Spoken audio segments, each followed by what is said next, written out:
So we're going to actually split the talk up. I'm going to talk about the philosophy of astrology and its connection to karma and reincarnation. And then Pamela's going to go more into the details about the karmic situation with your astrological chart. So she'll be talking about the planets, how they work, etc. Now, why did we give you those tickets? So we thought we'd have a little fun with you, and we've brought two different astrological techniques, and we're going to pick numbers out of a hat, and then in front of everybody else we're going to tell you about your planetary karma. So we'll both have a book like this. Who's familiar with astrology? Anybody? Yeah. So this is an ephemeris, right? This is a must for an astrologer. This particular ephemeris shows where all the planets were between 1900 and the year 2000. So you're all in the book. And we even have a book for the millennials. Yeah, we have one from 2000 to 2050. Now, we will have to ask your birth year. Do not lie. It's bad karma. Bad karma. If you really, really feel nervous about that, you can come up and whisper. Or do an alternate technique. Yeah, and I will say, oh, you look amazing for your age. So this shows us where the planets were by sign on the day of your birth. So we're going to be telling you all the wonderful stuff that you came in with. And what we can do also from this is also tell you what's coming up. You might be in a fabulous time astrologically and you don't even know it. Any Sagittarians with us? Ooh, yeah. Just one? Yeah, only one? Oh, another one, yeah. We got some very nice news. The other technique I was initiated into, it's from India. It's an ancient technique. And I work with a guide, and his name is Bhrigu. This is Bhrigu. And Bhrigu, he's from the Vedic tradition or the Hindu tradition. And it is considered to be 7 great sages. They're not of this earth, but all those sages were given an extraordinary gift by God that they could sing the destiny of any soul in the creation. So I was studying the Vedas in India, and I came upon references to what is called the Bhrigu Samhita. Anybody ever heard of the Bhrigu Samhita? So you go to a library, there's a special priest in the library, and he's coming in the line of Bhrigu. And one of two ways. If you have your exact birth time, they will do your Vedic astrology. And he tells you come back in a couple of days. And if you're lucky, he's sitting there with these thin strips of palm wood, which is what they used to write on before paper. And you don't know how long these things have been in the library, but if you take a close look, you can see the world's oldest language, which would be Sanskrit. And you can see the Sanskrit language. So, I've had it done 3 times, different places. 2 times by astrology, because my dad just swore that I was born exactly at 9 p.m. and it seems to be correct. And then I had it done 1 time with the thumbprint. If you're a male, the Brahmin takes your right thumbprint. If you're a lady, he takes your left thumbprint, because right is the masculine side, left is the feminine side. And he just asks for the first initial of your name. And he tells you come back in a couple of days, in India. 2 or 3 days, I don't know. Yeah. So, you come back, and he's sitting with there's 8 chapters of the Bhrigu Samhita. So, the gift of Bhrigu and the other sages was that they could sing the destiny of any soul. So, they tell you, your name is, your mother's name is, your father's name is, your father's occupation was. This happened when you were 5. This happened when you were 7. By the way, this is who you were in the past life. Oh. And the 8th chapter, you don't have to go there because it tells upcoming health challenges, but they do give remedies, which are usually spiritual, interesting. And they can also tell you when it's time for you to leave this body. And they will tell you where you're going to go next life. Yeah, so Bhrigu had this gift. In India, in Sanskrit is called Trikalagya. Trikalagya. It means vision of past, present, and future. And I came to David's talk about the third eye. So actually somebody who reaches that level of the third eye, they attain Trikalagya. And why is that? It is said once you get beyond the throat chakra, God's calling. Once you get beyond the throat chakra to the third eye, you're beyond time and space. You're beyond the material universe. So, at that point, you are no longer subjected to the karma or the astrological effects like everybody else. When you become transcendental, come into your original identity, you become God realized, you're no longer affected by the planets in the same way as everybody else. So one thing that we like to explain to people, this stuff is not in stone. That by spiritual practices, you can transcend karma. So, that's in itself proof of what we're talking about. I had one friend. He was one of my monk brothers in India, and he was very advanced. All he wanted to be was a pure lover of God his whole life. So, he came to visit me here one time in Grosse Pointe, and we got to talking about the Bhrigu Samhita, and he said, "Oh, I also went." By now he was a Swami and a guru, so he had disciples. So he went with 2 of his disciples to the library. When the priest was reading the text, the disciples' names were in the text, that they would be with him when he came for the reading. How amazing is that? And he said, "Don't tell anybody. I'm not coming back." Yeah, you don't know him, so I can tell you. Yeah, so he was finished with the reincarnational cycle, and he was going back to God at the end of this lifetime.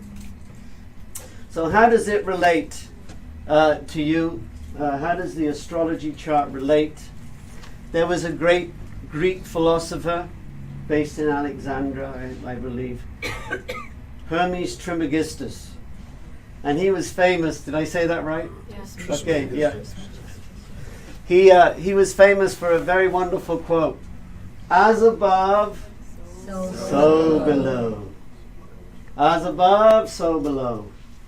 So, we learn in the Vedas also that the physical body is an exact microcosmic replica of the macrocosm at the time of your birth. So, I was a cesarean. You may have been premature. But you were born exactly at the moment when you were supposed to be born. Mahatma Gandhi used to say, "Not a blade of grass moves without the will of God." And it wasn't by chance that you were born to a particular set of parents in a particular set of circumstances. that you have a certain physical situation, an intellectual genius, etc.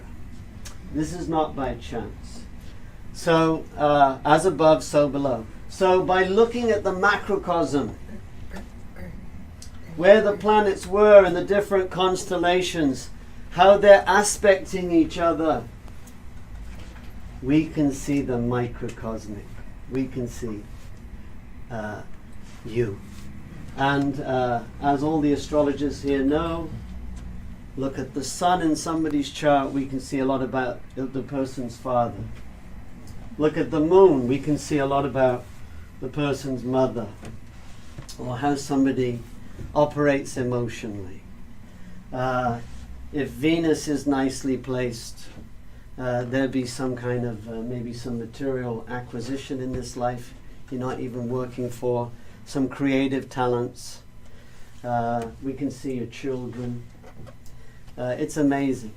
In fact, you can go to the point where somebody can describe to you, I've had this done in India, someone can describe what your maternal uncle's like. Yeah. So as above, so below. So the first thing the father does in India, he's standing there while his wife's going through agony, putting that child out into the world. He's getting that birth time. He's getting that birth time. And the first thing he's going to do is he's going to go to the priest, who's also the astrologer, who's also the palmist. And he's going to say, who am I dealing with here? Who am I dealing with? Yeah. And right at birth, the priest can tell so many things about the child. What's going to be coming up for that child in their lives. Now, in the astrology charts of the avatars, the great beings, they have extraordinary astrology charts. So, sometimes, very right-wing Christians will say, you're evil, you're of the devil, because you're doing astrology.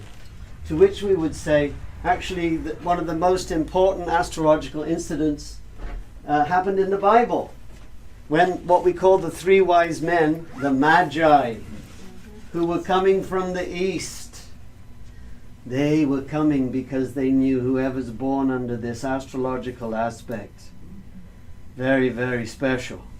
And if you read the history of these great beings, the Buddha also, when the Buddha was born, the astrologers came. They also examined the feet, the hands, the beautiful face. Same thing happened when Lord Krishna appeared. So in their cases, practically every planet is perfectly situated, showing no karma. They have come here to deliver you from karma. And this is the special benefit of meeting a completely liberated, self-realized or God-realized being. They're completely transcendental.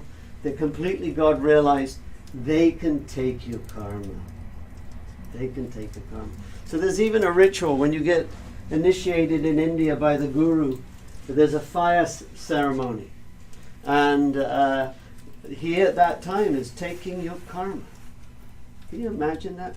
They even say that at night time he may have some nightmares, because we're talking lifetimes. Lifetimes. So, I never forget the first time I had an astrology reading from a really good astrologer. I said, oh my gosh, this person's just perfectly described me.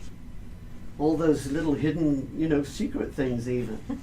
They can see it in the astrology chart. So, to understand how the whole process works in terms of karma and reincarnation, we first have to understand who we really are. That this physical body is just a temporary vehicle of you. that you existed prior to this body and you're going to exist after this body. So how did you get this material body? By the way that you acted in previous lives. Many different lives is an accumulation right now of this body that you have. This body, the family you were born into, the culture, etc. You have created your current life circumstances by the way that you've acted in other lives. So who is that you? This is the number one thing to understand in metaphysics. Who am I? Who is Robert Taylor actually? Well, we know even from physics, I can't possibly be this material body because they tell us 99.8% of the atoms that are currently making up your body right now will all have changed in 1 year. Every 7 years, they say, the cells go through a complete change. So, I always used to give the example before my dad passed on. When I used to go back to the UK, knock on the door, he would see the same soul that was in the baby's body that he knew. He would see the same soul of that mischievous youth that he knew. Now I'm in that autumn time, I'm on the downward slide in terms of the material body. So there's a beautiful verse in the Bhagavad Gita. Lord Krishna immediately tells us in the 2nd chapter of the Bhagavad Gita, just as the soul passes in this body from childhood to youth to old age, similarly the soul will pass into another body at death. The self-realized soul is not bewildered by such a change. Yeah. So, they tell you in the Bhrigu when you're going to leave the world. You don't have to hear it if you don't want to, but it's very good information because you want to prepare your consciousness for that time. Death is like the big exam. So if your consciousness is liberated from the physical, the mental, the intellectual, if you're absorbed in the, you don't come back. You don't come back. Otherwise, there's a verse again in the Bhagavad Gita, whatever state one remembers upon leaving this present body, one will attain that state in the next life. So, nowadays lots of people are having near-death experiences. Not all of them, but many of us tell us that when they left their body, their whole life went by like a panoramic movie. They saw everything. So that literally is the blueprint for the next body. So, there is another soul, according to the Vedas, there's another soul who's witnessing everything you're doing, who goes with you every lifetime. That supreme soul is in every atom and between the spaces of the atoms. That is what we call the Paramatma, or the Supreme Self, the all-pervasive aspect of the Supreme, knows everything about you. So it is said it is the Paramatma who ultimately decides on the next body. And another thing the Vedas teach us, a very important thing, those of you who are young bodies and you want babies, it is said that the consciousness of the parents at the time of conception attracts a particular soul. So you cannot blame that little delinquent Bobby.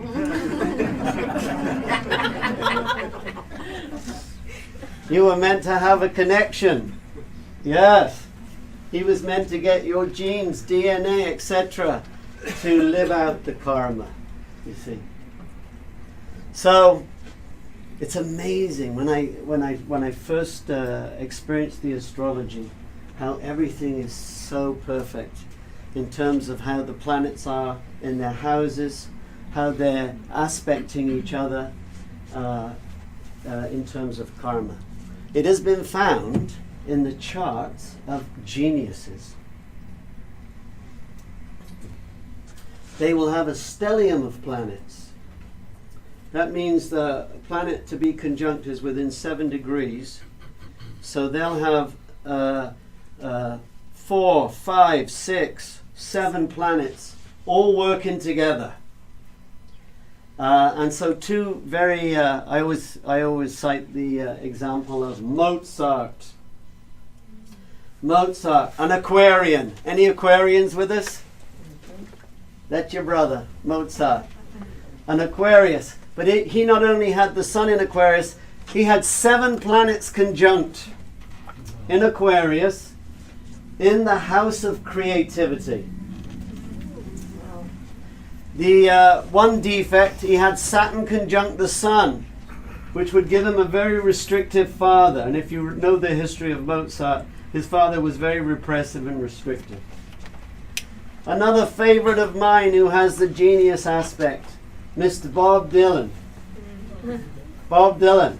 You may know he's a Gemini boy. Do we have any Geminis? Yeah, there's Bob Dylan. He's an early Gemini, but he has 5 planets, including Mercury and Gemini, all conjunct, making him a fantastic wordsmith. Whoever wrote stuff like that guy, in 10 or 15 minutes. So, the process is, you leave your body, you have a certain blueprint, karmic blueprint. So, the higher beings in the universe arrange for you to be born exactly at the right place and time, to the exact parents, and off you go again in the karma. And how can we make predictions? We take your birth chart, and then we look at what the planets are doing to you right now. This is how an astrologer can make predictions to you. I got a quote actually from a very wonderful Vedic astrologer.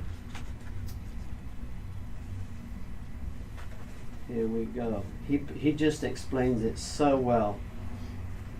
And his name is Chakrapani Ulal. He's actually in America. He's in LA if you want to get a really good Vedic astrology reading. So this is what, and he's just quoting what the sages of the Vedas say. A child is born on that day and at that hour when the celestial rays are in mathematical harmony with his individual karma. His horoscope is a challenging portrait revealing his unalterable past and its probable future result. The chart shows what we are now because what we have thought and done in the past.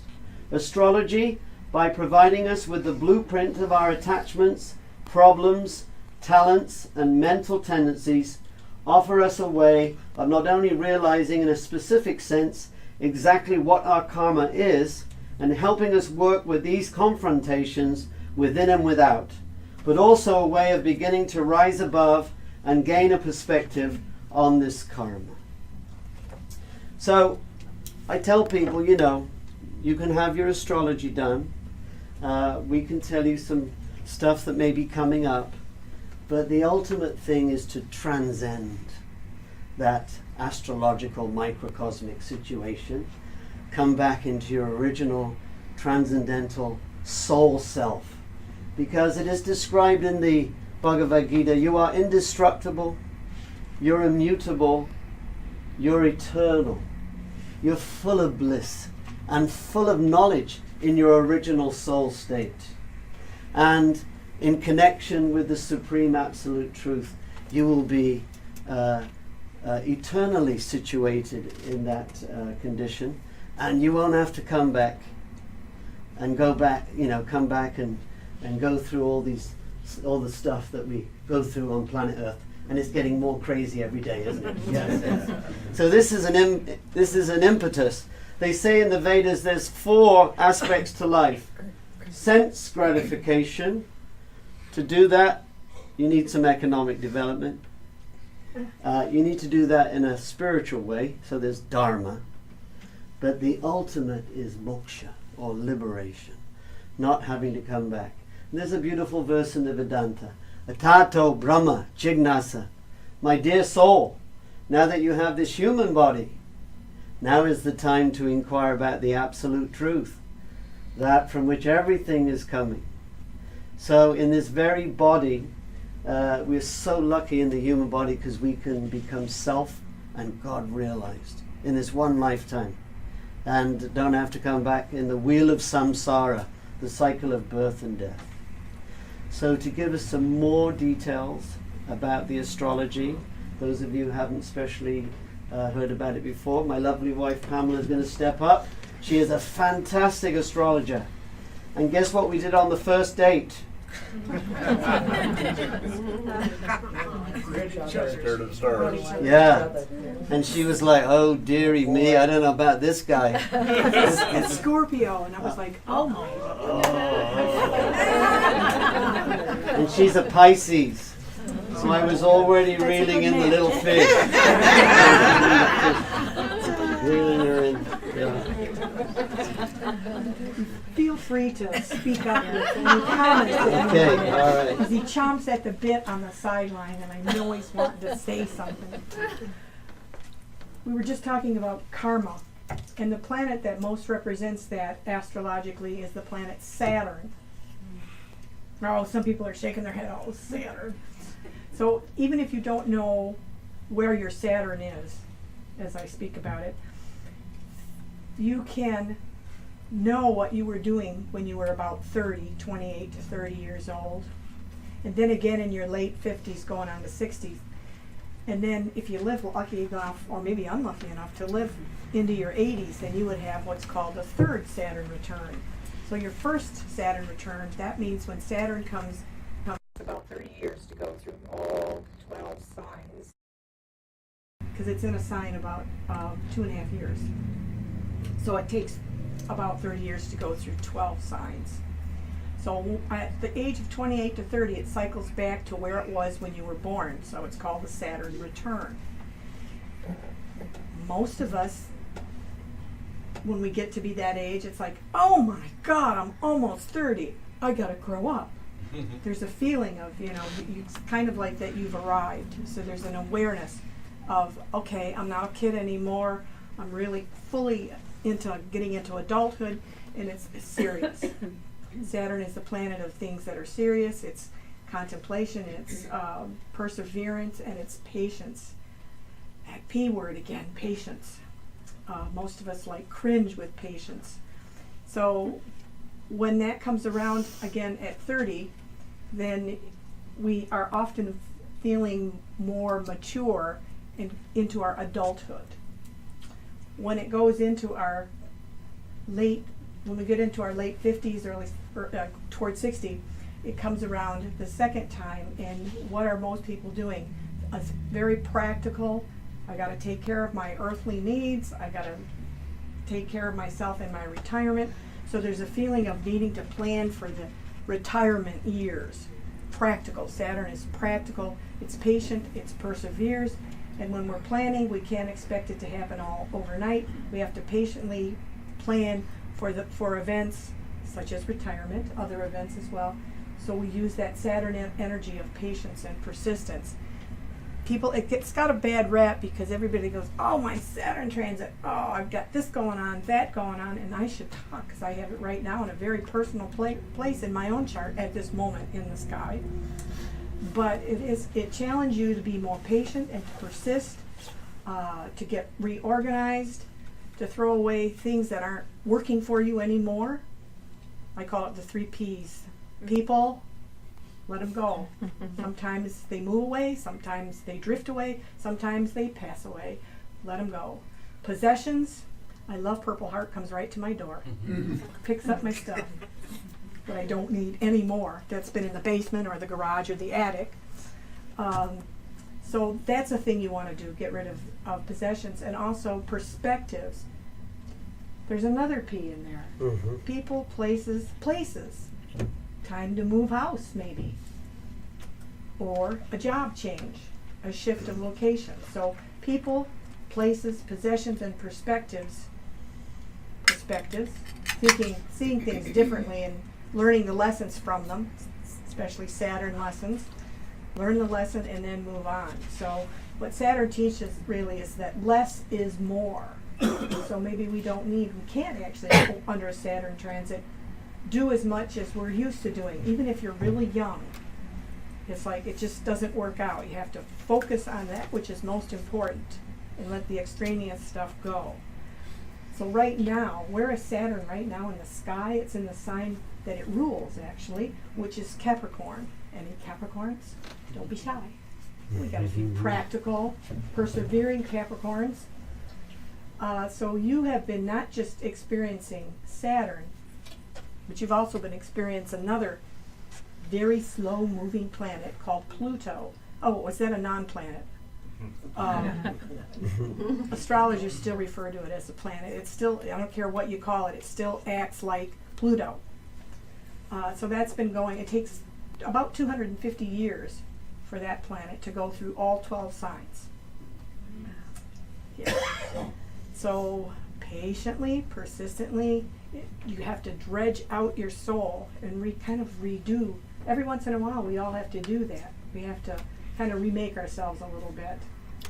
And so right now, Pluto, as well as Saturn, is in the sign of Capricorn. And what does Capricorn rule, besides you people that are Capricorns? But that's the microcosm, is what your sign is. In the macrocosm,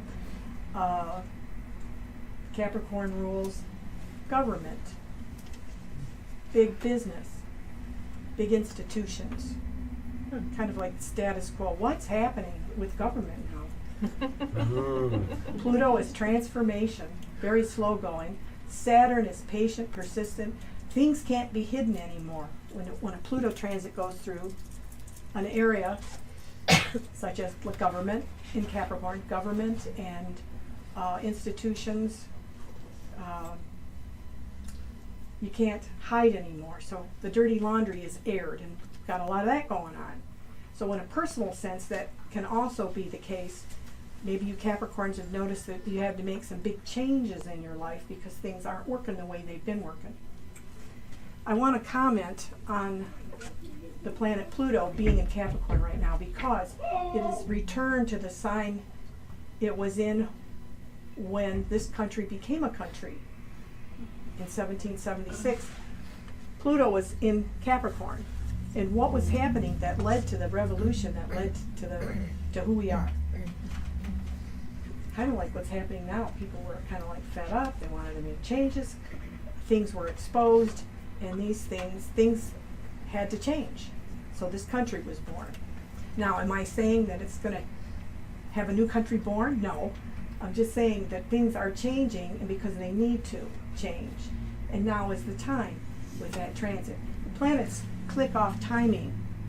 And by the way, Saturn is a timing planet. It rules time, and it rules maturation in old age.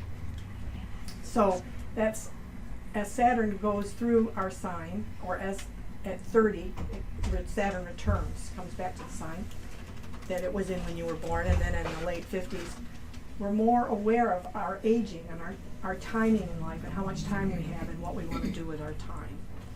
So, in a karma sense, well, how do you want to spend your time? Do you want to do what you've been doing, or do you want to do some things differently and new? It's always a personal choice, because the planets impel, they don't compel.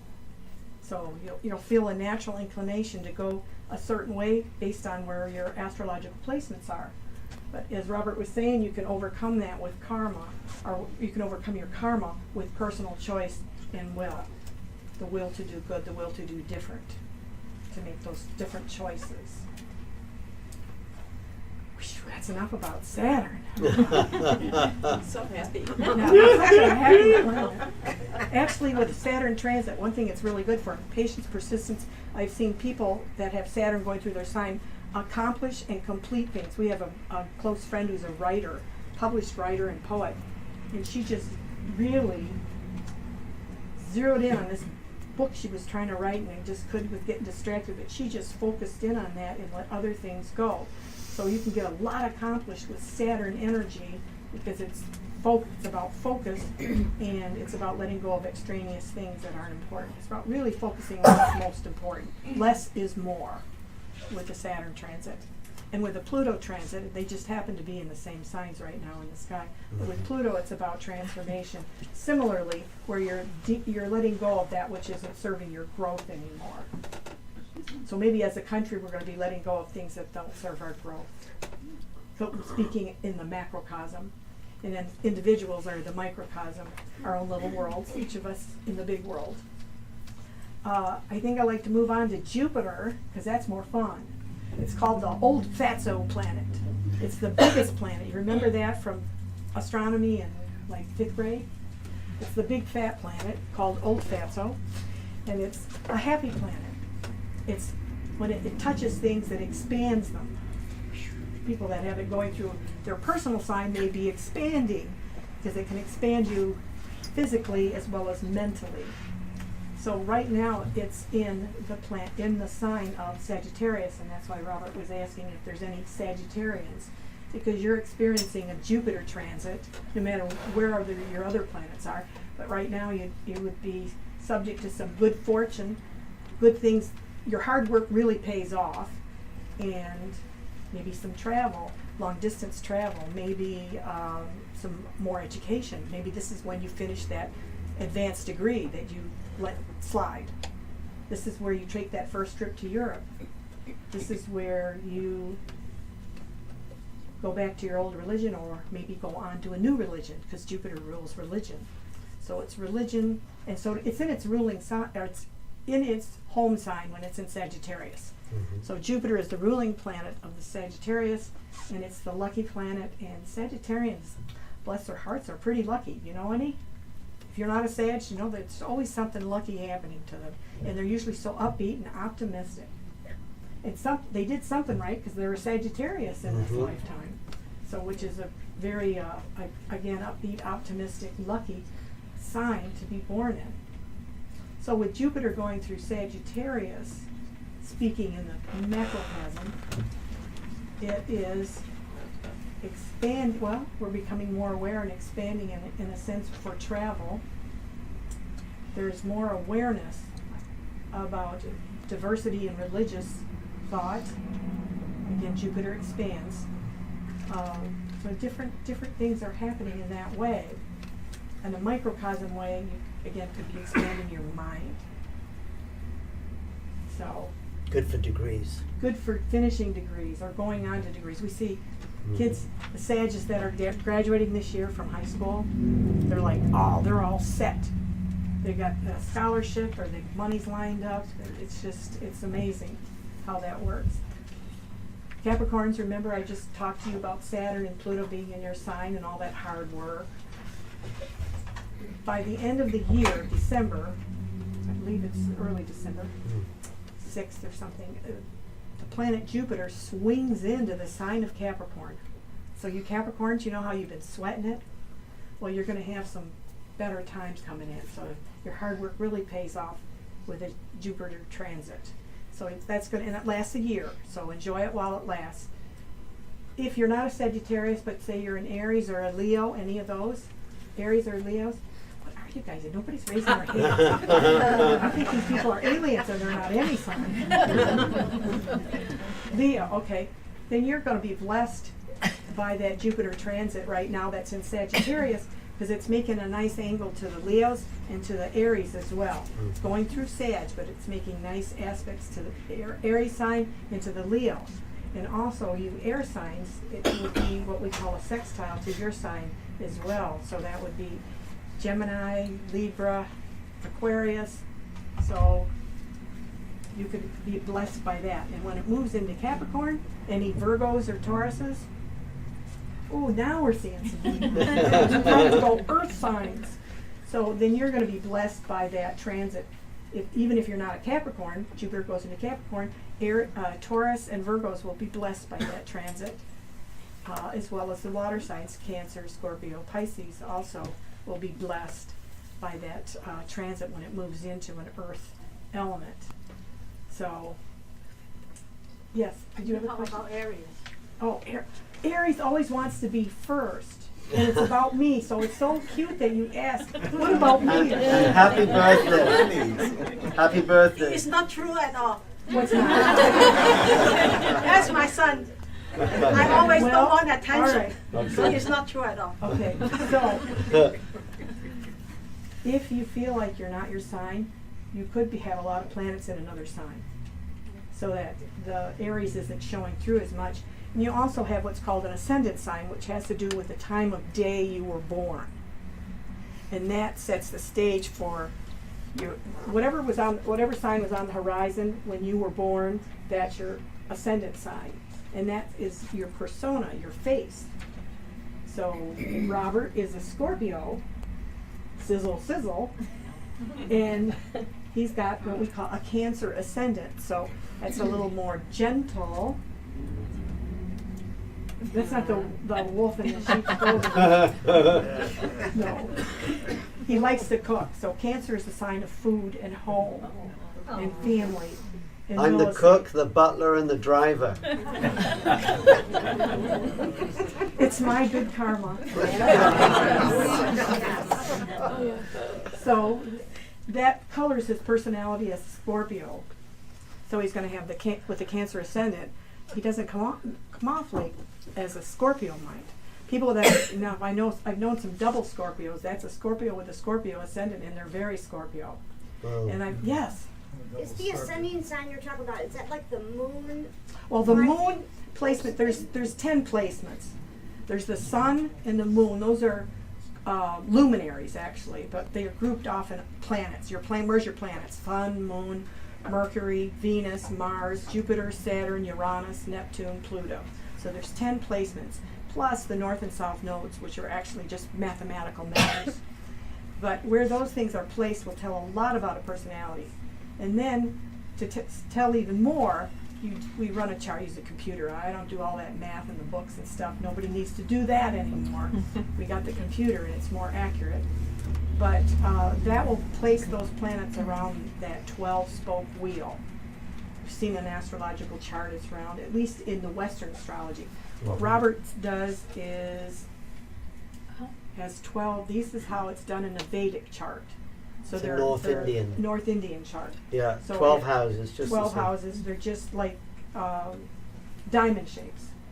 But wherever the planets fall, whether it's a Vedic chart or a Western chart, and I'm a Western expert, not a Vedic expert, but where they fall will tell something about areas of life. So those spokes, those diamonds, are areas of life.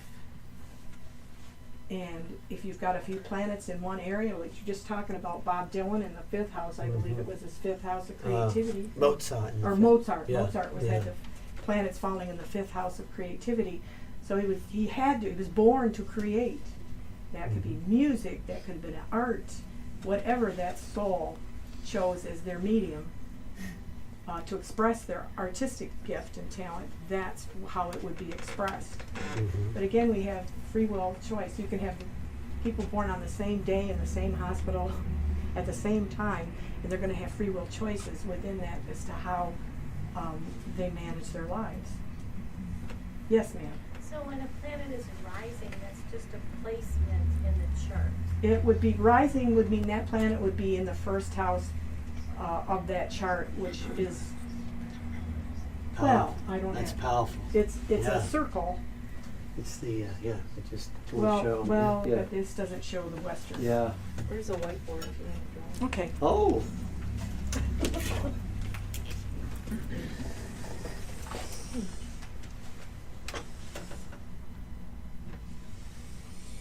This is the ascendant. Oh, I just might as well put the rest in. Yeah.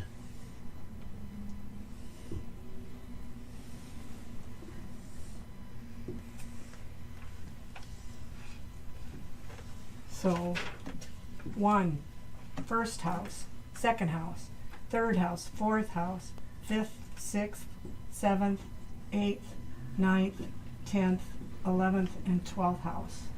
So each of those houses represent different areas of life. The time you were born will put a particular sign on that ascendant. Now, if you were born at sunrise, you're going to have the same sign there as your sun sign is. So where the sun was in the sky at the time you were born, very powerful. But the time of day is going to place maybe a different sign on that, on this house, which is the ascendant. This is the first house, is all about you. It's all about your persona, your body, your physical self. This area right here. Second house is money box. Everybody wants to know about the money box. Seventh house is relationships. This is romance. Sixth house is health and work. Fourth house is home and family. Third house is siblings and cousins. This is self. Eighth house is shared resources, which would be banking. You know, if you bank, it's shared resources. Resources you share with a partner, with a spouse. Eighth house, inheritance, tax, because we're all paying collectively into the tax. It's a joint resource. Sometimes it doesn't feel that way. And then the ninth house is travel, higher education, religion, and to some degree spirituality. 10th house is your career,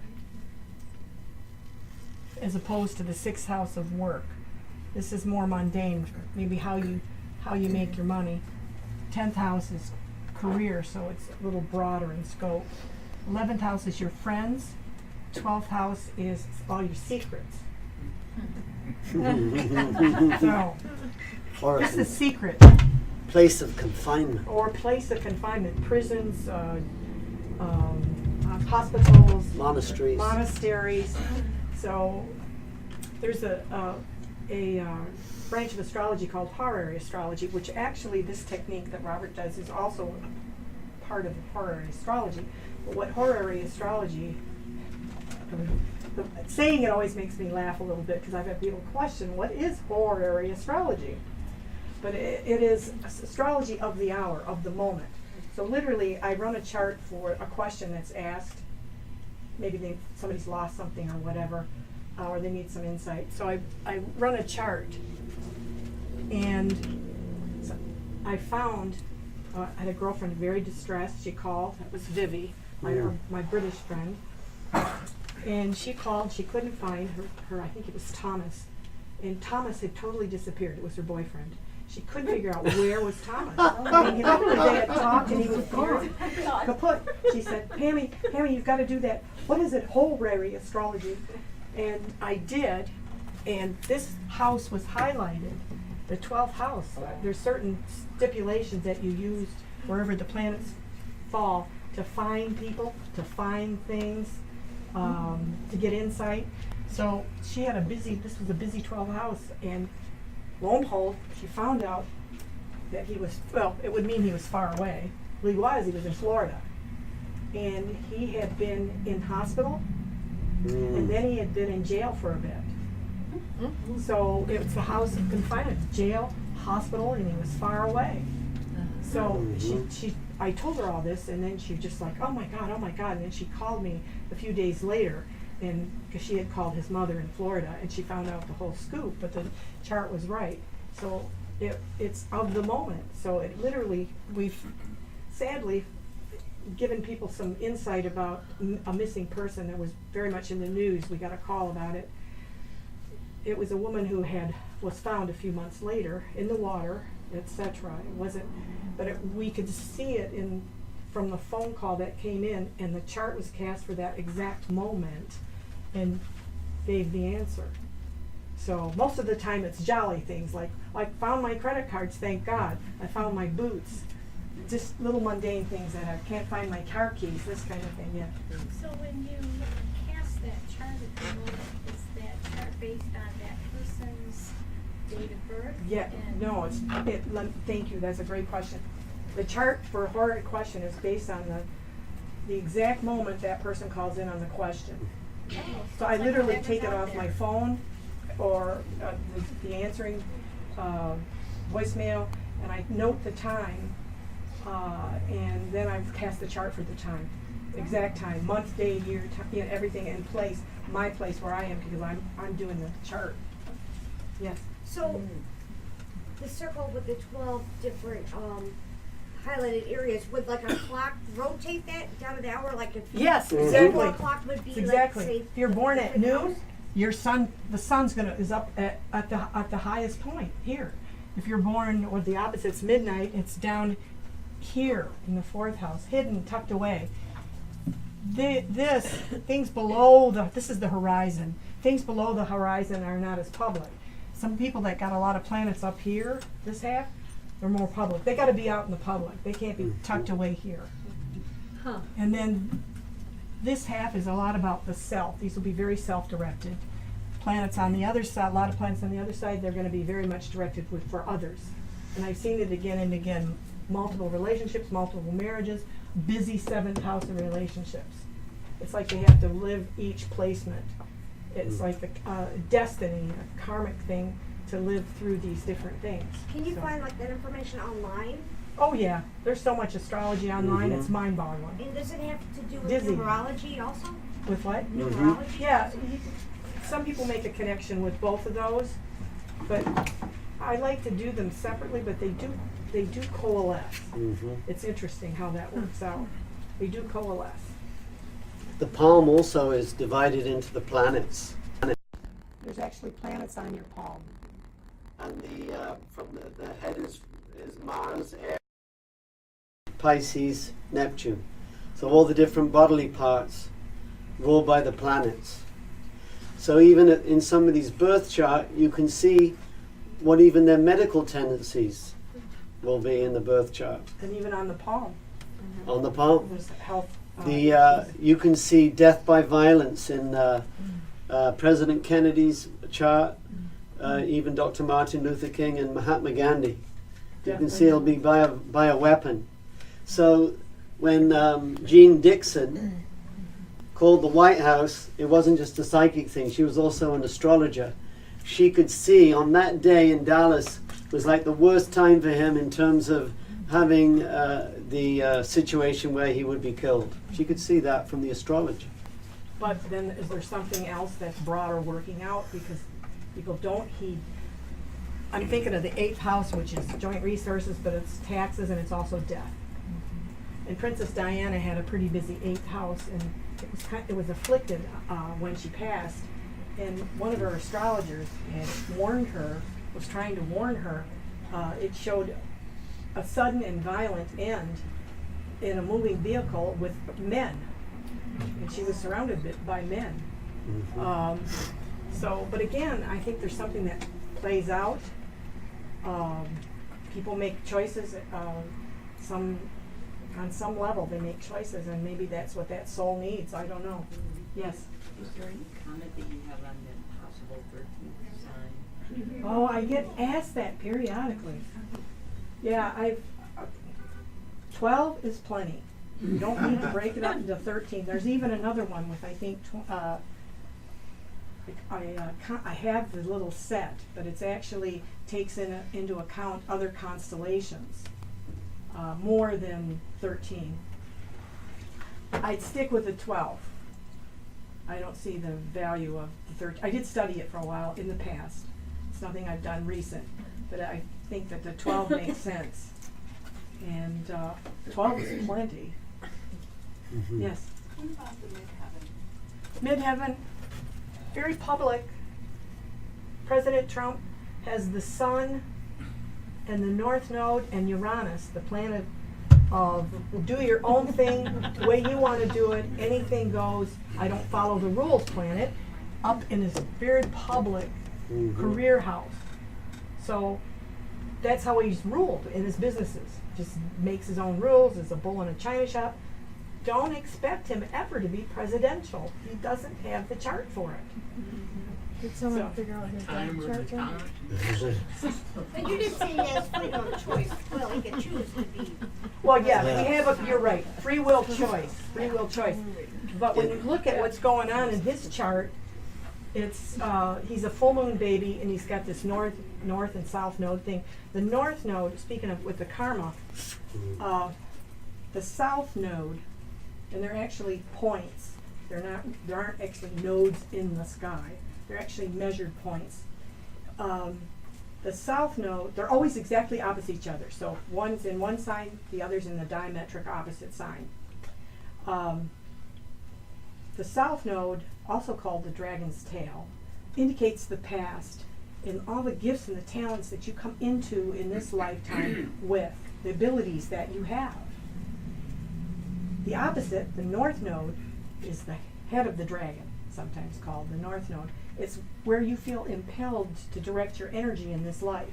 And things go better when you're working your north node. They kind of slow down, and things don't go as well when you're working the south node, because you already learned that. Now you got to apply south node energy and gifts and talents and abilities to your north node goals in this life. And when you're not working the north node, I've seen it again and again with people.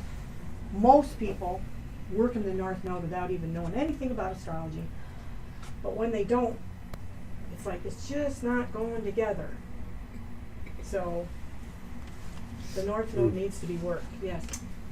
Does astrology work towards, so two individuals or a company and an individual each have their astrological fingerprint?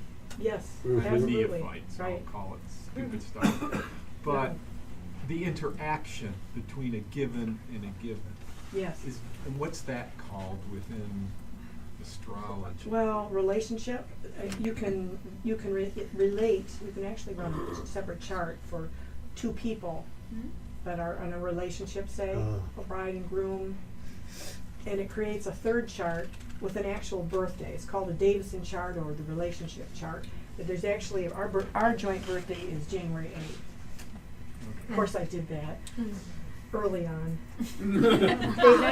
We actually it was a significant date for him and for me already. And then it was like, oh, that's a sign. Oh my gosh. So from an astrological viewpoint, the meeting of these two people creates yet Yes. another Yeah. chart And that defines Uh, what the combination Usually will with be. Yeah. yes, usually you have to be in the relationship for a while. This isn't, oh, I met my heartthrob 2 days later and they want a relationship chart. No, I think I'll wait, I won't do that. You need to be in it. And the same with, you can do it with any chart, a company chart. How are you going to blend with this company? Mhm. Usually a comparison of planet. And cities and states all have birth charts. That's also called Horary. So in India, the people are much more interested in what they call prashna or the Horary. For instance, if somebody wants to start a temple, there are certain astrological aspects favorable. And, Or a marriage. Or yeah, so Or union. even now today, you can go on your iPhone to a Jyotish site or a Vedic astrological site, and they actually have a point system where you can put yours and your partner's details in, and the top you can score is 36. That means that the planets in your chart and their chart are just perfect. And anything under 18, the Vedic astrology would tell you, don't go there, not good. You will be divorced. So, if you're scoring in the upper 20s, the 30s, it's a go. And you could have met the person 2 weeks before the wedding. You know how they do the arrange? Yeah. That's how they do it, if they do it right. So I know one Indian couple. She met the guy 2 weeks before the wedding, and they liked each other. But she said, and there's a certain time in the in the ceremony, the wedding ceremony, where you get to hold hands. She said, oh, it was magic. And her grandfather was the astrologer, and he told her, oh, you're going to have such a happy time, both emotionally, intellectually, but most important, spiritually. And they were just amazing together. Yeah, so It works like that. yeah, it works. It's amazing how it works. You might find more interesting than others are lucky for you. Art called astrocartography. It's a branch of astrology. It casts, well, you'll see it's like a globe picture, and where you're different. So Saturn is usually not so much fun. There's going to be work and responsibility, and Jupiter line, low Charleston, South Carolina. Jupiter line is, but wherever your Jupiter line is usually pretty lucky and fun and expansive. Yeah. So there's so much, there's different branches, there's so much to I hope that helped at least to have a little bit of ink. I mentioned Venus and Mars before we do the drawings. What men are from Mars, women are from Venus, men are from Mars was a book years ago. Yeah. But it's literally true. Mars rules energy, but it rules also it's strength, it's aggression, it's a certain Venus is more it's art. So it's the yin and the yang and the feminine and the masculine, and we have to have those things in balance in our charts, in our life. Yes. What about the lottery? Yes. Choosing Oh. numbers. Oh, well, You know, how Yeah. there's actually there's half the book at home, but I met the man at a private party, did readings at a private party. I got to actually had a book, and he's done it himself a number of times, and I thought, well, I want to see that chart. But it's a whole book on how to pick those numbers, but people, I'm sure you could find it online. There's also a karma. There's an actual thing in the Vedic Yep. Indian astrology. You either have it or don't. If the North Node is in the fifth house is also the house of luck and the market, casinos. If you're Gambling. born with the North Node in the fifth, this is in the Vedic astrology, especially if Mercury is well placed, at some point you can win the lottery. Could the Sir- author indicate gambling issues then? Yes, it can. Yeah. And sometimes does. It's an addiction. So there are certain planetary placements that indicate addiction. So whether that's alcohol or nicotine or caffeine or gambling or whatever it is, it can indicate by these addiction aspects. But again, people have free will choice. You see, Mahatma Gandhi had an interesting chart for with all the Scorpio placements. Yeah, he could have actually been quite sensual. He could have been quite the ladies' man, Yeah, but he didn't. He Decided- channeled that energy differently. So I again, it's free will choice. I have a lottery story though. I used to have my taxes prepared by a friend at H&R Block. So I went in there one day and the news had got round that the astrologer was coming in. So this woman came up to me and she said, "Would you mind looking at my husband and my charts?" So I said, "Sure." So on that day, Jupiter, the lucky planet, was going through the guy's money house, Second house. Yeah. second house, but where he had Uranus, and Uranus rules like fast, Unexpected. unexpected. Sudden. Yeah. He had Jupiter right on his Uranus in his money house. I said, "That guy, your hubby needs to go right now and get a lottery ticket." And he won. Oh my God. Yeah, he won about 15 grand. Yeah, didn't give me a cent. Bad See karma. that in your chart? Yeah. Oh yeah. I got Pluto in my money house. But Ready Pluto, then? But Ready? Pluto is your fifth house. Entertainer for many years. Yeah. So See. it all It all works works. together. So Okay, so now we're going to get to the fun bit. So you've got two choices. Actually, you've got three. If we come to you, if we pick your ticket, you can either go with an astrologer, brief astrology reading where the planets are by sign. We'll tell you a few things, but maybe there's something going on nice at this time. Or you can go with. This is called the Bhrigu Yantra. So it's Horary astrology. So in India they don't work with Pluto, Neptune or Uranus. Not that they didn't know about them. They only go as far as Saturn, which you can see with the naked eye. So I have the planets and the 12 houses, and it's called the Bhrigu Yantra. So I work with Bhrigu. He's my guide. And we take the planets, we rotate them in a clockwise direction, And what we're going to do is ask about the flavor of your year between now and this time next year. Or you could ask a karma question. Or you could ask any kind of question Any you kind. can ask, even the past life. Bhrigu can tell you the circumstances around the past life. If you're a guy, don't be upset if I told you you're a girl in your past life. That's a little heavy. Or vice That's a little versa. heavy for a guy, you know. Yeah. So anyway, so we'll predict. I think the best thing is to work with the cover year. So if you really don't want to do it, you can say pass. I'll pass. And if you're with somebody who you would like to bless with the reading, then you can do that. So here we go. Oh, should we do the prayers? Oh, we do our prayers. We do our first. prayers. Always do our prayers. Holy Spirit, please make me a pure, clear, peaceful, healthy, healing channel of messages and information that will uplift, enlighten, inspire, heal, and guide each and every one of us here tonight. We ask only the highest and the best to be present with us, and we hereby invoke your divine order, divine white light of protection, divine guidance, divine healing, and divine grace. We ask in the name of Jesus and give our thanks. Amen. Amen. Om Jnana Timirandasya Jananjana Shalakaya Chakchorundalitam Jaina Tasmai Shri Gurave Namah. Om Shri Vishnu Rupaya Shimarishi Brigave Namo Namah.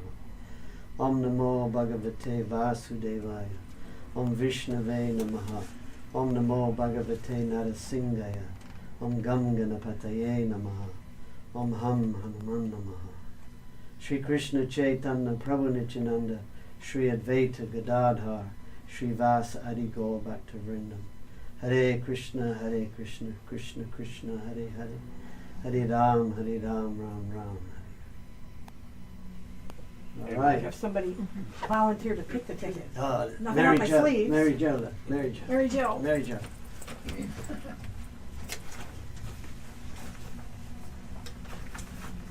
Okay. 631170. All right. You can actually stay right there. Yeah. What was your first name again? Mary. Mary. And shall we do the astrology from the book, or shall we do the Bhrigu? Let's do the Bhrigu. All right. It's quicker.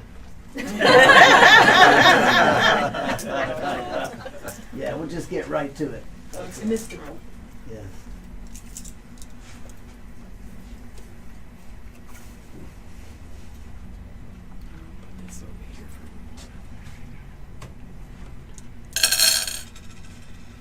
Okay. So, very important house. The most important house is the first house, because when we look at the first house, we're looking at the self. And you've got two very benevolent planetary energies in the first house, Venus and the Moon. Yeah, it's really good, especially for a lady, because Venus and the Moon rule the feminine.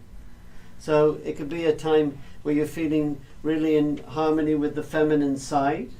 But even if a guy gets the Moon in the first house, we can predict something very peaceful, which is lacking in our world today: peace. Peace for you. And yeah, and Venus being the money planet, he's in the first house. He's also working good for your financial welfare, especially because that great benefic, the planet of good fortune, good karma, Jupiter, is in your home. Oh, right. Yeah, he's hanging out in your house, Jupiter. Very nice. Very nice. And Jupiter's with his good friend Mars. So you could also see some nice change going on around your home. Do you have more than one home? I have one home. I'm thinking of changing homes. Yeah, it's going to be very beneficial for you. Yes. Do you own the one you're in? Yeah, Yeah. Find yourself getting some good money. I think I do too. Yeah, it's going to go very good. And the sun came in his most powerful house, the 10th house. Sun in the 10th house. Very good success out in the public in your career. Very good. And good solid friendships in your life. Good solid. Because you've got Mercury and Saturn in the 7th house. So that gives good solid friendships. But yeah, you're in a very nice time, it seems, in terms of your good karma. The good karma is looking very good. This is for the year. This is for the year. This is the flavor. Yeah. Yeah, this is the From March flavor. this year to March next year. I'd like that reading. That would be really Yeah. good. Did you? Yeah. Okay. Thanks, Robert. Hey, thank you.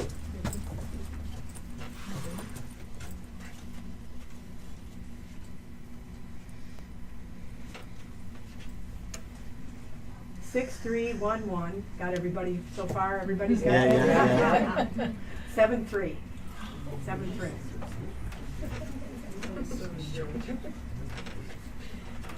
The 7, 3 in the bathroom. Oh, David.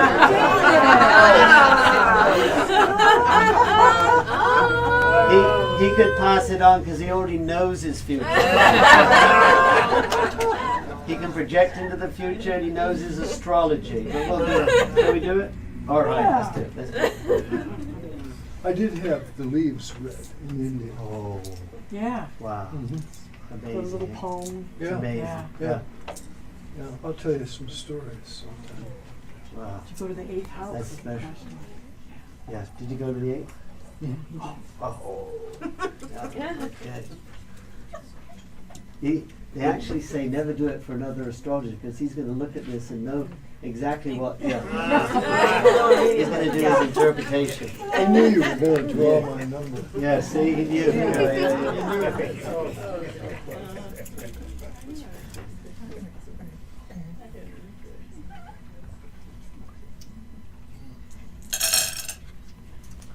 All right. So David got the sun and the moon in the first house. Mary, Venus and the moon, sun and the moon in the first house. Again, a peaceful person, moon in the first house, doing very good emotionally, but also with the sun in the first house, excellent health and a healthy sense of self. This gives a healthy sense of self.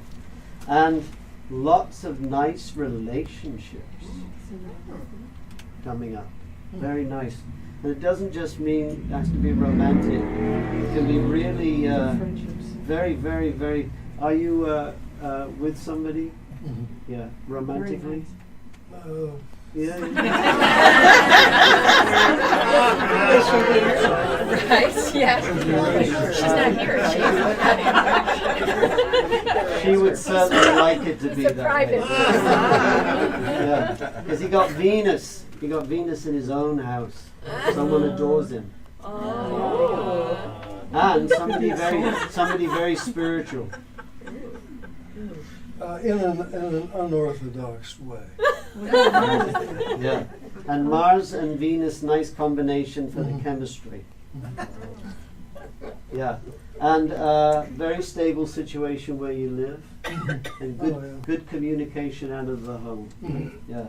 But very nice to get moon and the sun in the first house for your emotional and physical health. So this is between now and this time next year.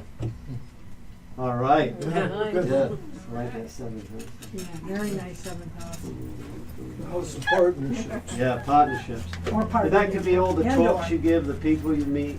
Yeah. And it doesn't Yeah. have to be just that. It can be Yeah. multiple of things. It Yeah. could be business. Yeah. Yeah. exactly. Good business partnership. Yeah. Reach in there. Mix it up. Yeah. If you stick with the Bhrigu, we can get through quite a few people. Yeah. 6, 3, 11. 74. 174. Wow. Stir it up. All right. All right. Yeah. Wow. What should we do? Bhrigu? Yep. What we should do also, what's your birth sign? Oh, Aquarius. Aquarius. Okay. So that would be First Saturn. name? Janine. Janine.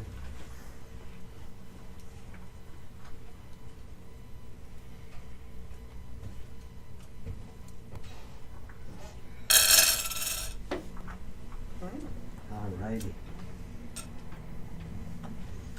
So again, good for a lady to get Venus in the first house. It's good for that feminine self. But you got a very similar reading to Mary in the sense Venus in the first house of the self and then the great good karma planet Jupiter in the 4th house of the home. So that automatically works good for your financial welfare. Good Yeah, news. yeah. You heard it here first. Okay, And- more. Yeah. And Jupiter's with his great friend the Sun in your home. So that house should give you it's a good energy house. Good karma house as you go through the next year. And again, when you get Venus in the 1st, Jupiter in the 4th, I'm loving the finances. But Venus, beautifully placed with his best friend Mercury. He's in the 1st house also. Mercury, the planet of the intellect, mental strength, our gift of communication, is in his most powerful house. So when you get Mercury in the 1st house, it's good for your mental strength, your intellect, your communication gift. With Venus, very good socially. Very good socially. Yeah, so get out there. Okay. Yeah, have some fun. Are you working? Semi-retired. Okay. So Mars, wonderfully placed in the career house. He's in it's called his house of directional strength. So even if you're doing, just your business affairs or helping others, working with others, great success with that, because Mars sitting in his most powerful house. And has there been any stress around somebody close that you're kind of helping out? So helping out. Could be a female. Family. Family, Yeah. yeah. Yeah. Moon, I family. think that's a lot of what you're doing as you go through the next year, Yeah. helping others. Yeah. Relationship. Has there been a relationship disappointment? Oh yeah. Mars in the 7th. I'm looking. Yeah. Yeah. Yeah. You got to get out. Get Yeah, out the there social, socially. the social. Yeah. And that Mars in the 10th can 10th. also be, being more out in the public, but can also refer to anything volunteer that you do as well. Yeah. I'm doing Yeah. over there. Yeah. Yeah, Good So it's- success with it. yeah, shows you be busy with Yeah. that through the year. A lot of blessings in your home. Your home's got great energy. Thank Yeah. you. All right. The hat. And being an air sign, did you know you're an air sign? Being an Aquarian? Yeah, it's an air sign. So you automatically get on with the air and the fire sign boys. The air and the Fire sign, yeah. Okay, Good. so look for the fire Yeah, sign. yeah, fire sign's good. Air sign's good. 45. Yeah. All right. Who knew? So close yet so far out here. Other years. Okay. Name? Christina. Christina. What's your birth sign? I'm a Cancer. A Cancer girl. Okay. Sweet. Natural mother. Give me that name again. Christina. Christina.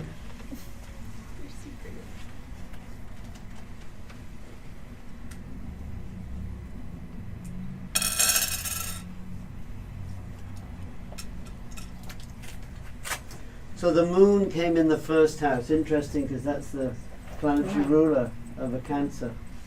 So moon in the 1st, automatically very good emotionally for you as you go through the next year. And it automatically works good for the health to have the moon in the 1st house. And you should be getting some good intellectual satisfaction from your career. Yeah. What do you do in your work?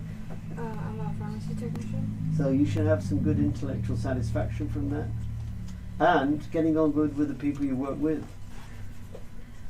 I'm actually Substitute teacher. Yeah, I'm a substitute teacher as well. And that works especially good because Mercury 'Cause rules Mercury, teaching. Yeah, Mercury rules teaching. Very good. And another one, do you own your own home? No. Okay. Are you So- looking? Yeah. Oh, Mhm. yes, because we have some very good news around that. So of all the planets, number 1, Jupiter. But second in the benevolent line is Venus. And they both came in the home. And Venus is with his good friend Saturn. So I'm going to predict if you do go out, do the real estate, you'll land something really good. It'll be a very good investment for the future, and it'll be a very stable place for you. You might have to do, since Saturn's there, you might have to do a little rehabbing. You know, a little older, might have to, some old things that you have to maybe replace, because Saturn's there, you know, which would represent those kind of things. But it should be stable and a good long-term investment for you. Yeah, yeah. And are you with anybody? No. So, good possibility coming up in the next year. And it's kind of a man's man kind of a guy. Yeah, yeah, you know. He'll be scratching his bottom and spitting and things like that. Guzzling beer, watching sports, eating popcorn after, you know, that kind of stuff. The other interpretation is you might have a choice of two. I can see that. I said that on camera. You can take our card and tell us, you know, when the situation arises, and then we can do the compatibility, and you know, then I can DJ your wedding. Now the second choice, what would they be like? No, it's Oh. that flavor. It's the flavor of Yeah, tea. could even be somebody who's been involved with the military or police or something of that. So you could have one military and police, and the other one could be just a hunter, fisher. Okay. Yeah, yeah, yeah. So you get that Mars flavor in both of them, just in different ways. So The other, you got Venus in his most powerful house, so the money planet is actually sitting in your home. Yeah, so there's the money, whatever it is, the money's there to get the home. So yeah, yeah. however you acquire. Thank you. All right. And the earth and the water sounds, earth and water sign boys work good. Yeah. Pick my ticket, pick my ticket. Okay. 35. All right. Which one? Here she is. All right. Pass it out. Yeah. You guys offer readings combined? Yes. Okay. Yeah, yeah. we Oh, got our yeah. cards, and we're in Grosse Pointe. And you can either go, you know, just with Pamela or just with me, or we can do We can do it together. half each. Yeah. You can do 15 minutes with Pamela, 15 minutes with me. Yeah. You get a cup of tea, biscuits. He's British, so you have to have tea and Yeah, biscuits, yeah, which yeah. is cookies. Herb tea. Herb tea. But we do have some good English tea. I got some black tea. Oh, okay. Yeah, tea one. Yeah. Yep. 35. She's right here. Shall we And do your the name? Bhrigu? Yes. Okay. And your name? Doreen. Okay, Doreen.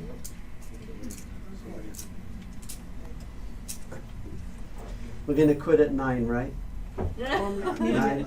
When Yeah. do they want to quit? Yeah, we'll quit. We'll quit at 9 o'clock. Is that when you Yeah, like? yeah. Okay. Yeah. All right, 9 o'clock.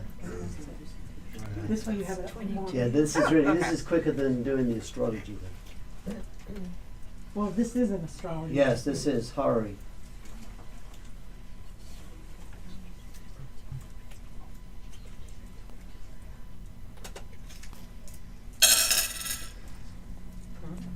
Okay.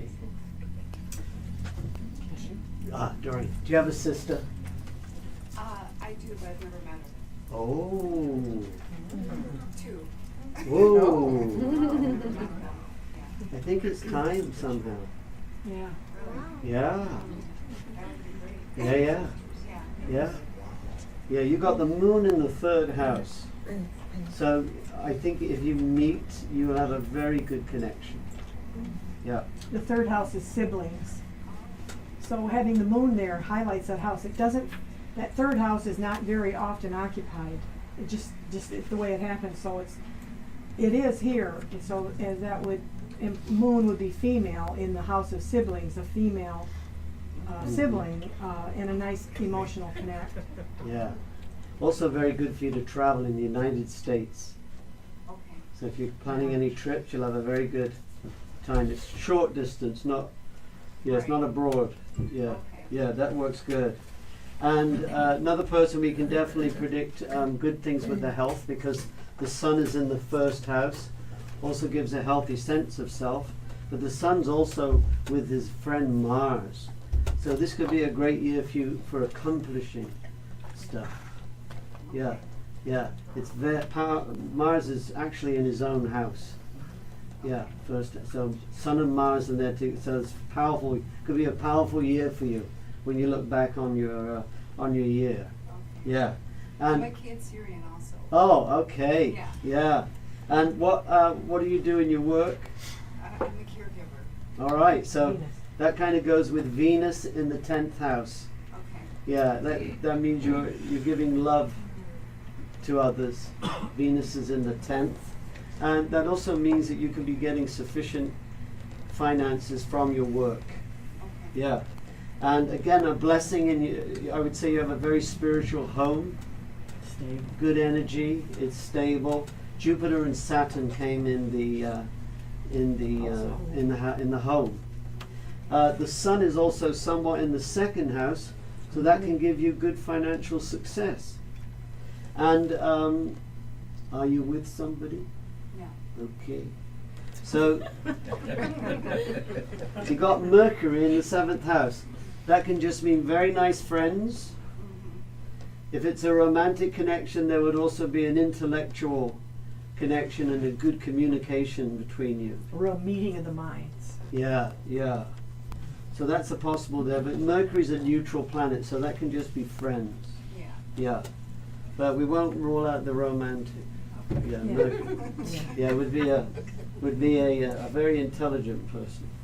Okay. Yeah. I have to be. That's right. To hang out with Doreen. Yeah. I don't even have to know the astrology. I just got to look at it. Worked on that. Yeah. Yeah. Oh, no, you want to. Okay. Oh, other side? Oh, there it is, 61. Did you take it? All All right. right. Hey, Jerry. Yay. Oh. Yeah. Yeah. Thank you, Jerry.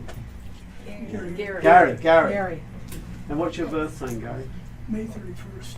A Gemini. Gemini. Yes, a Gemini.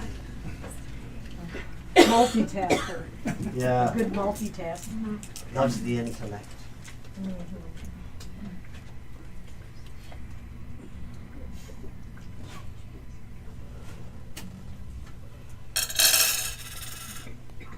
Oh, look at, yeah. All right. So it actually shows he's going to be spending all his time at the Theosophical Society.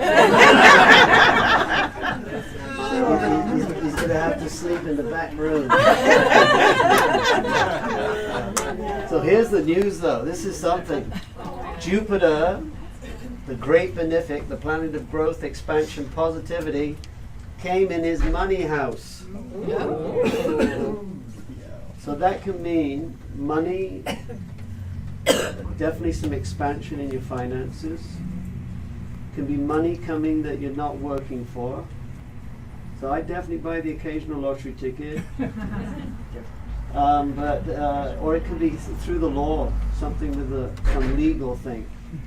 But yeah, Jupiter's in definitely some kind of financial growth. And good health coming up. And good mental strength. Because you got the Sun and Mercury in the 1st house. Has there been a move or any change around the home? I just bought a home for my son. Oh, Yeah. nice. So that's a very nice aspect going on. And are you married or single? Married. Yeah. So is your wife with us? No. Okay. So just We won't tell. Yeah. Maybe she's at bingo winning all the money. Yeah. But very nice things for your relationship, and we can predict good things for your wife just by reading for you. Yeah. But that Jupiter in the money house. That doesn't happen very often. No, The that's really good. secondary house doesn't see Yeah. it very I often. hope it's not inheritance or something. Yeah. Okay. Yeah. Yeah.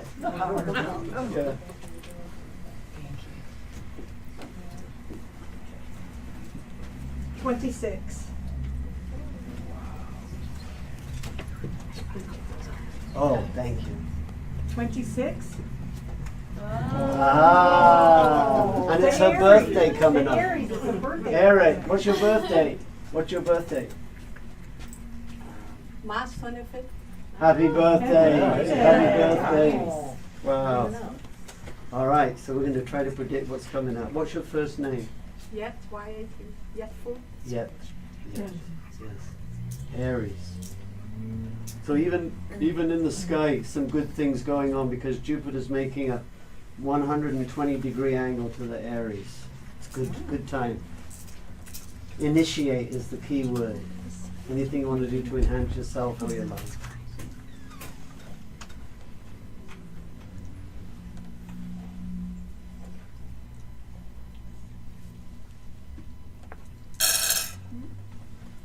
Oh, look at that too. That's sweet. So we can immediately predict very good health.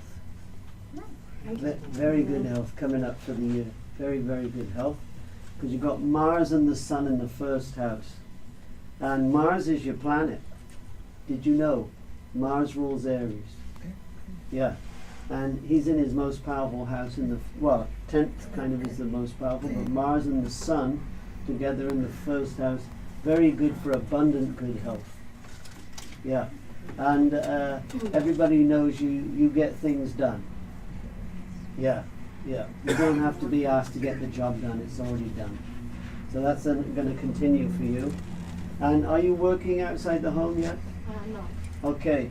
So whatever you're doing in terms of your public life, you're going to have a very good experience. Because the lucky planet, Jupiter, came in the 10th house. So if you're not out working in the public, then anything you're doing, very good results. Could be even in the church, a church or other organization that you're active in. That could certainly be reflected there, I think. Yeah, yeah. You could be very helpful out there in the public. If you're involved with any organizations or groups. I was going to say that we had somebody that had that, and we thought it was going to be a little bit of fame, a little bit of attention, and she thought, no, I don't. I work for the Salvation Army. It's nothing, exciting. And she was on Channel 4 News. She was heading up the bell ringers, and it was going into the holidays. Yeah. So she had a moment of Jupiter in the 10th house fame. Yeah. So you never know what could happen. Yeah. You could be on live at 11. Yeah. And are you married? Yes. So again, yeah. So is he here? No. Yeah. So just by reading for you, we can predict wonderful things for your spouse, and very good for your relationship. That guy adores you. Yeah. And you can also tell him when you get home that the psychic said that this year you're going to be very attentive.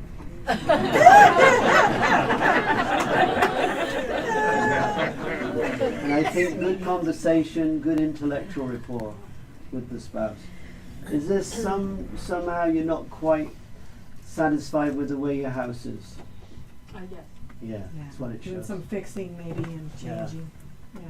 Needs a little something done for you to be more happy in the home. So get him to work. Get that honey-do list out. Yeah. Very nice things for your relationship. Very nice. Okie doke.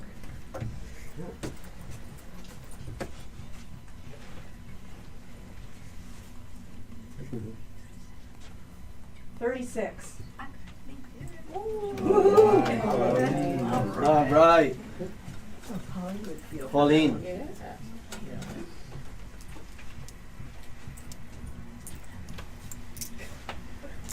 Or you could just have Jeff or Ken, give you a psychic message.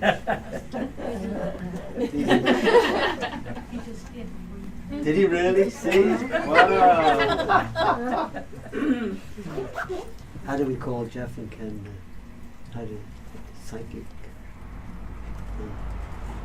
Spiritualist. We'll introduce you. Psychics. This is our great friends Jeff and Ken, and they run the first spiritualist church, First spiritual temple of Temple of Royal Oak. Ah, Has anybody ever been to a spiritualist church? No. Okay, so it's a great experience. It's very close. It's between 13. South of 13. Just south of 13. South of 13, little On church. Greenfield.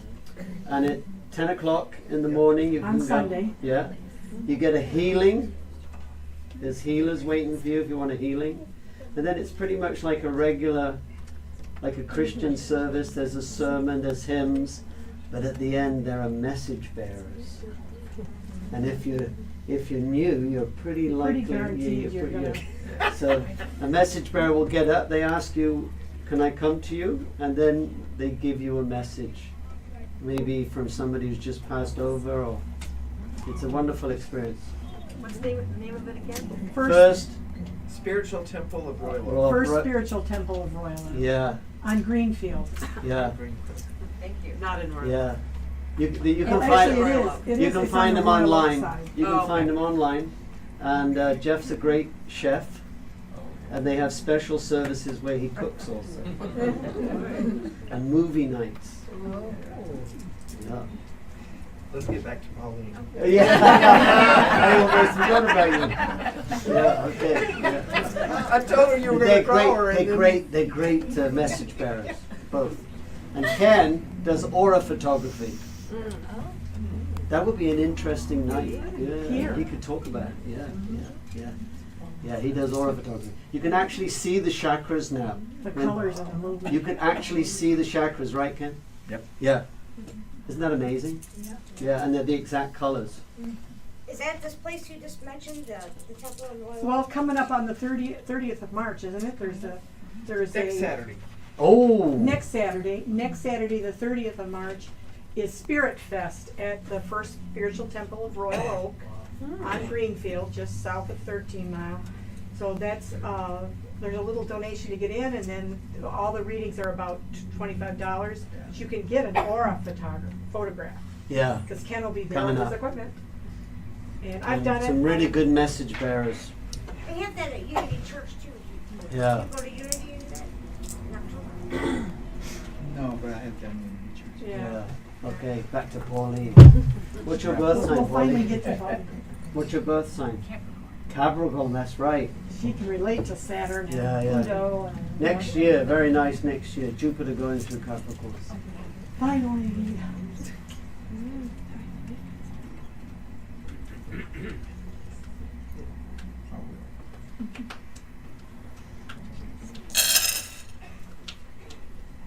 Okay. One of the planets went off. But we're still going to interpret it because it was close to Very the, close, yeah, third house.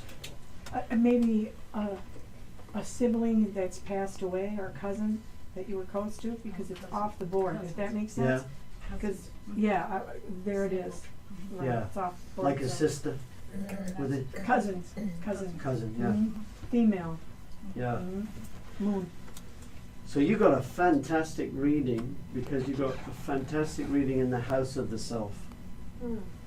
So the best place for Jupiter is the house of the self, first house. I even have a poem.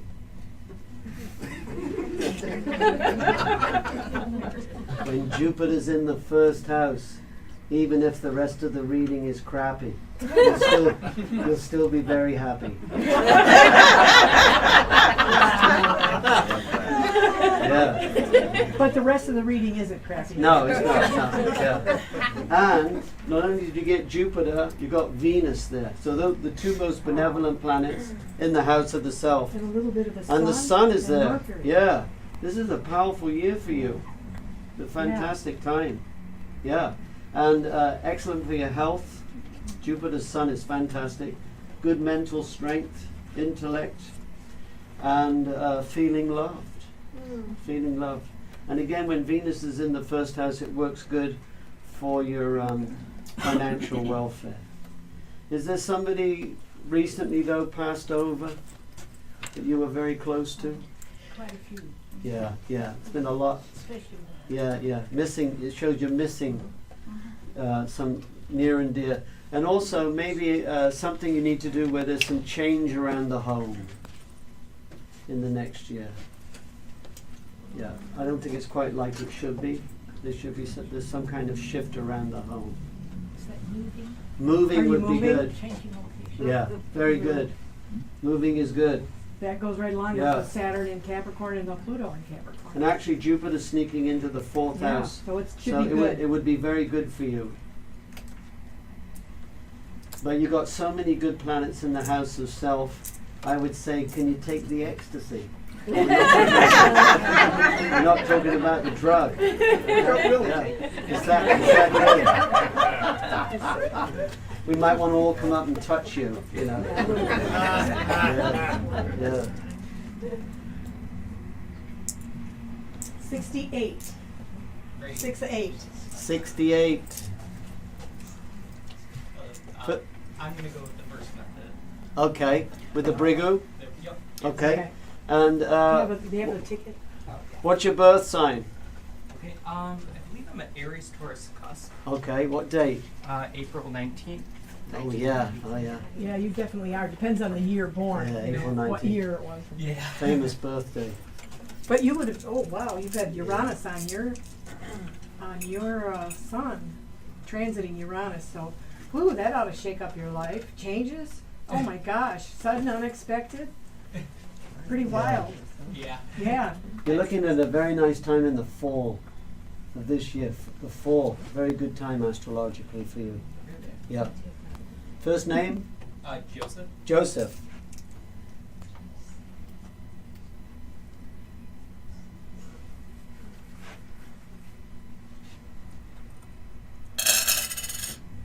Oh, look at that. That's sweet. Okay. Yeah. So, you've learned by now the best planet, number 1 for good karma, Jupiter. So Jupiter's especially good in the first house, but he's also very good in his own house. So when we asked about you, Jupiter came in the 9th house. Jupiter rules the 9th house. That's just plain old good karma for Joseph. Yeah. Are you planning some long distance travel? I've been thinking about it. I would definitely do it. Okay. Yeah. As in across the sea. Yeah. Europe, something. Yeah. South America. Mexico. Even. Major. You'll have a very good time. Yeah. This is the year. Yeah. If you're a writer, a great year for publishing something. Very good if you're doing any degrees. Or if you're even involved with anything with the law, if anything comes up Yeah, could Yeah. be to your favor. to your favor. You got Venus and Saturn in the first house. Again, Venus in the first is very good for your whole sense of self or feeling loved. And Venus is with his good friend Saturn. That works also good for your financial stability. So you'll be able to afford the trip. And you're going to be in shape. Awesome. Yeah. All right. Yeah. Okay. Whoa. Is he going to be a manly man? Yeah. The man. Yeah, could be. He's, look, right there. He'll be buff. Yeah. And you're going to love where you're living. Yeah. Do you have your own place? Not at the moment. Yeah, so wherever you're living over the next year, very nice place, Comfortable. very comfortable, because the moon is in his own house. That's And it comfort. also makes for a Peace. peaceful home. Anyway, if you're sharing with somebody, very good. Yeah. Was there a recent change in your romantic status? Yes. Uranus was transiting his sun. Of course there was. Wow. Yeah, it was pretty, Huh? pretty intense. Yeah. Yeah, he's getting over, still getting over it. Still getting over it. Yeah. Whoever it was, they're the loser. I can tell. They're the loser. Yeah. What else have we got? You should be enjoying your career in terms of the intellectual satisfaction. Yeah. Do you do a career where you communicate? Right now I'm actually unemployed. Okay. I came back from Arizona, so. Oh, you just got back. Yeah, so yeah, a few months ago. yeah, so I think you're going to be looking at something good coming in the next year. We get that travel in, the long distance travel. Yes. But it's plain old good karma to get Jupiter in the ninth. It's lucky. Lucky, lucky. All right, one more. It's been lots of fun reading for you. Yes. The last lucky number is 47. 47. Hey, 47, are you in the I bathroom? don't think I'll ever get picked. They could have gone home. Both of mine. Could have had, or somebody, Yeah. somebody had to leave early. Shall I pick one? Instead. I think I have both of my tickets. Oh. Yeah. I don't know. I don't think I'm in the hat. You're not in the hat? I don't think so. I have both my tickets. Oh. Oh. Shall we do It's it okay. for her? Yeah, I I'm think gonna so. do it anyway. I think so. Well done. What's your Yeah, name? that's it. 47 forfeits, and it's your fortune. Yeah, yeah. What's your name? Kara. And what's your birth sign, Kara? Gemini. Gemini, excellent. Yeah. I'll take them both. Thanks. Just Gemini. lucky tickets anyway. I guess.